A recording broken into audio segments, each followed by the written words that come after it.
Cheruvathur Mangalapuram railway വൈദ്യുതീകരണ പ്രവർത്തികൾ പാതി വഴിയിൽ നിലച്ചു. സാങ്കേതിക കാരണങ്ങൾ പറഞ്ഞാണ് പ്രവർത്തികൾ നിർത്തിവച്ചിരിക്കുന്നത്. 2012 ഡിസംബറിൽ പൂർത്തിയാക്കേണ്ട വൈദ്യുതീകരണ പ്രവൃത്തികളാണ് പാതി വഴിയിൽ നിലച്ചിരിക്കുന്നത്. 2008 റെയിൽവേ ബജറ്റിലായിരുന്നു ഷൊർണൂർ മംഗലാപുരം പാത വൈദ്യുതീകരണത്തിന് അംഗീകാരം നൽകിയത്. 2010 പ്രവൃത്തി തുടങ്ങി.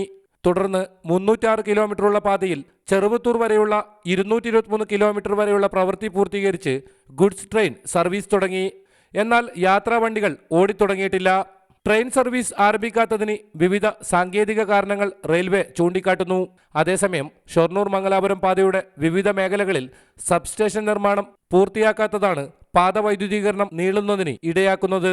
ചെറുവത്തൂരിലെ വൈദ്യുതീകരണം പൂർത്തിയായെങ്കിലും അധികൃതരുടെ നിസ്സംഗതയും അനാസ്ഥയും കാരണം മംഗലാപുരത്തേക്കുള്ള വൈദ്യുതീകരണം മുടങ്ങിക്കിടക്കുകയാണ്.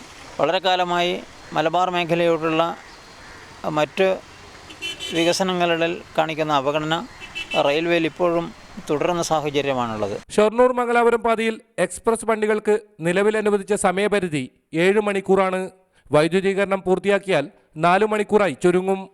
റിപ്പോർട്ടർ, കാസർഗോഡ്.